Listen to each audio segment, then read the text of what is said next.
Hey, this is Jamey from Stegmaier Games coming to you on Friday, December 10th to play a round of Rolling Realms. This is actually round 3 of a game that I played over the last couple of days. I had a pretty good score, 19.4, and then 11.6 yesterday, a lower score. Hoping to get back up there in the 15s and 16s today to finish off this round. Rolling Realms, if you haven't played before, is a game where I'm going to roll 2 dice. One player rolls 2 dice, and you'll use one of those dice in one of 3 realms that you have in front of you, the other die in one of the other 3 realms, and if you're able to, create a die using the resources that you've accumulated. You can use a die in the 3rd realm. You can't use the same realm twice on the same turn. We'll do this over 9 turns, and you're trying to get as many stars as possible. I'll explain how these realms work briefly, and then I'll start playing. So in Wingspan, you are choosing any of these bird cards, essentially, to fill in numbers from left to right. You can write down any number, you get the reward below it, and then when you've completed a bird, if the numbers on that bird add up to the number on that bird card, you get an extra star. In between 2 castles, you're building 2 castles essentially, and from the ground up. So you need big numbers on the bottom, lower numbers on top of them in each column. And whenever you complete a column, you get the resources at the top of that column. And at the end of the game, you'll look at each row in each castle, and you'll gain stars for each completed row. And a few of these spaces have already been completed for you. Last, we have Charterstone, one of probably the most confusing realms. You'll use a number early in the game to circle or cross off one of these houses, these buildings, to get the resource directly below it. And then you will look at the other rolled dice. You can't manipulate it. You're looking at the rolled die itself and writing down that number below it. If you used resources to create a die, you can write down either rolled die in the crate below it. And then later in the game, you can use a single number to cross off all crates with that number, and you gain a star for each of those crates. And you can do that multiple times. So if I have a 2 and a 2 and a 3 on all the other ones, I could use a 2 to cross off both 2s, gain 2 stars, and then on another turn, I could use a 3 to cross off all the 3 crates and gain stars with those crates. All right, I'm gonna turn the camera down here so you can see what I'm working on. There we go. And let's jump right in. Chad is here again today. Hey, Chad, good to see you. You gonna play along today? All right, first roll. We have a 2 and a 4. I feel like I saw that a lot in yesterday's game, but a 2 and a 4. All right, what can we do with the 2 and a 4? 4 is an okay number for between 2 castles. You want higher numbers in between 2 castles. 4 over here in Charterstone is actually pretty good because I like to have low numbers in the crates. So let me use that 4.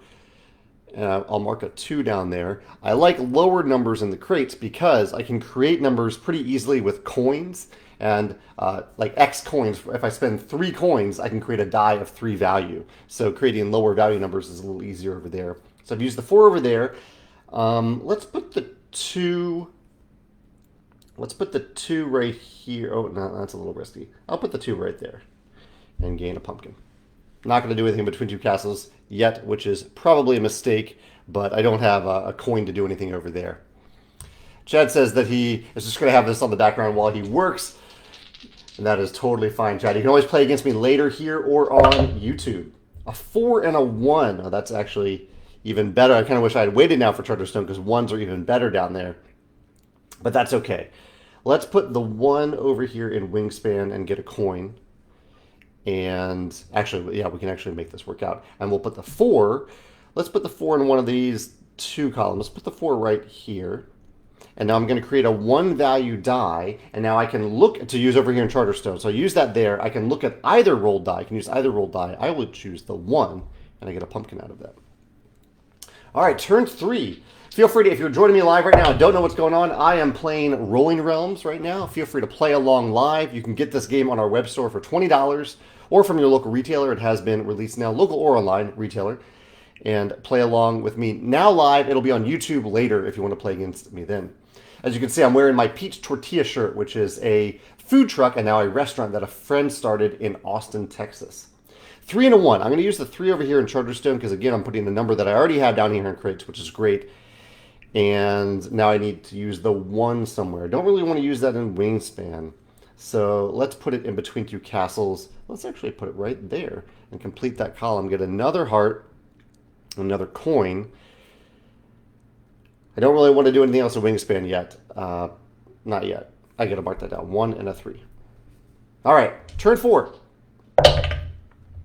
A 4 and a 2. I feel like we've had very similar numbers. In fact, I just had that so far. Here are the numbers that I've rolled so far. A 2 and a 4. Not great for Charterstone, but that's okay. I need to roll a 5 or a 6 at some point, right? I feel like I didn't do that yesterday either. The 4 goes well over here in Wingspan. Actually, it's not great to do that early in the game, though. Let's put the 4 here and get that coin. Because the star doesn't really advance me in the game during the game. I want that 4 later, but not quite yet. And the 2... Let's put the 2... You know, I can always put a 1 above it. And 1s are less useful elsewhere. So let's put the 2 right there. And so I've done, what have I done? I haven't done anything over here in Charterstone yet, but actually, yeah, I'll create a 2 value die, and I'll mark this 2 right there. Gives me a pumpkin. Now that I have 3 pumpkins, I could use those 3 pumpkins to use the same realm twice on the same turn. That's the way that you can break that rule. Double 2s.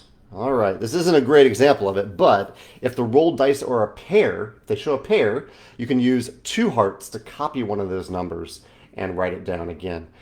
I don't know if that's a great use of what I'm doing here, but yeah, I don't know if there's much of a point of me doing that in this case. But no matter, I will put a 2 right here.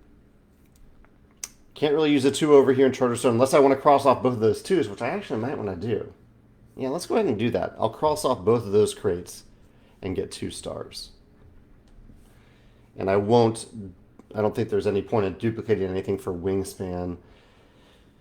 I'm really falling short on Wingspan, though.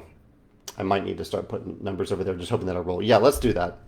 Let's just move ahead with it. I'll put a 2 right here and get another heart. All right.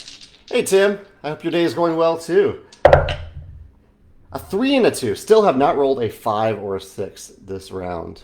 2 and a 3. Okay. Not great, but we can work with it. I can put a 2 right here. I could put a 3. Yeah, let's do this. I'll put the 2 right here and get a pumpkin. The 3... I think I got to put the 3 over here, and I will manipulate it into a 4 right there and get a star. Yeah. I actually get 2 stars from that because all those numbers add up to a 7. Chad says he thought only supervillains say no matter. I think I've heard that a few times. Yeah. All right, turn 7. Oh no. This is going poorly. I rolled another pair of 2s. I do have 2 pumpkins, so I can salvage one of them, but the other one might be unusable. Although, not technically, I'll have to put it down in Wingspan. That's fine. That's fine. I will change one of them, one of these 2s, to a 1, and put it right here. So it gives me 2 more pumpkins. And I'll use the other one, I'll just put a 2 right there and get another heart. It's going to be a fast game, I think. Not a lot of things like comboing together because of these rolls. Give me a 5 or a 6. There is a 6. Rolled a 2 on almost every roll so far, but I finally got a 6. I could use the 6 over here in Wingspan to get 2 stars. Probably that's the way to go.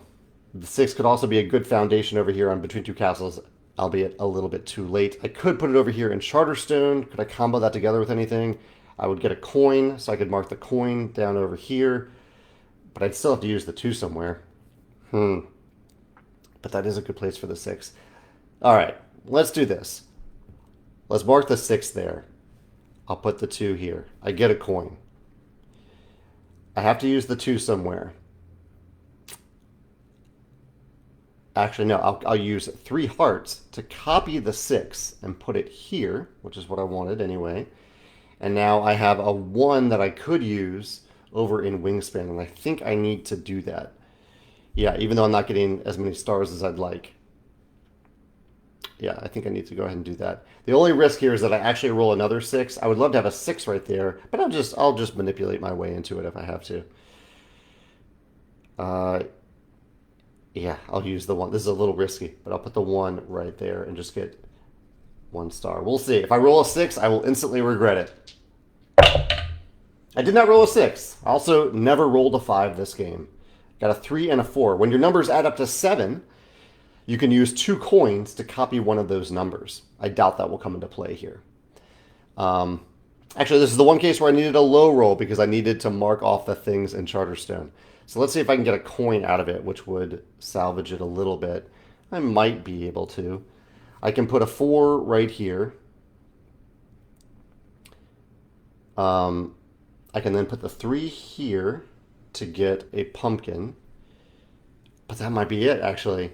Actually, what I probably need to do, instead of putting... Yeah, no, I can't do it. I can't do it. I think that's it. I'm not going to get any more... I can't get the 1. I can't get 1 coin. Yeah, this is a kind of a coin-tight combination here. You know, actually, let me see if I can do a little better than that. So, if I don't put the 4 there, because that gains me no resources. If I don't put the 3 here, I'm just undoing everything. If I turn that 4 into a 5, let's see if it's any better. If I turn that 4 into a 5, gives me a coin. I now still have the 3 and the coin. Hey, George, I hope you're having a good day as well. I have a coin here, so I could put the coin here to complete a row. Either way, I'm completing 1 row over here, but I do get 1 more pumpkin. I don't know if that... Actually, I need to mark something down over here. I'll mark the 3 down there. I still can't get more stars from Charterstone, even though I have a coin, because I would now need 3 pumpkins to do so. So, at best, I'm marking down to 3 and a 1 somewhere. So, let's put the 1 right there to get 2 hearts. And let's put the 3 as we originally did over there. So, final result. Not great. This is a tough one. It's a tough one. Here's what here, I'll show you final resource status. Not a lot of coins that round. I have 0.3 extra resource, or 3 extra resources. That's 0.3 stars. I completed 1, 2, 3, 4 rows in between 2 castles. And came up short in Wingspan and Charterstone. This was a poor round, guys. Folks, everyone who's watching. Yeah, so I only have 9.3 points. But the nice thing about Charterstone is that everyone's using the same dice and the same realm. So we're all in equal playing ground, or playing field. Just a matter of how you actually use those resources. So yeah, that is my final round here of this game of Rolling Realms. I will post this in Facebook in case you want to play along later. Thank you for joining along today. And we'll see if someone can beat my score. I mean, I'm sure it's possible. I probably misplayed some things here. Yeah, we'll see how it goes. But yeah, I hope you all have a wonderful weekend. Thank you for joining me today. And I'll be back next week with some more live plays. And I'll probably, as I mentioned yesterday, probably start posting these only in the Rolling Realms Facebook group instead of here in the main Stegmaier channel. So if you're not in that group yet, join the Rolling Realms Facebook group. And that's where I'll be trying to remember to do these videos in the future, although my instinct has been to post them here, so I might make that mistake from time to time. All right, take care. Have a great weekend. I'll see y'all later. Bye.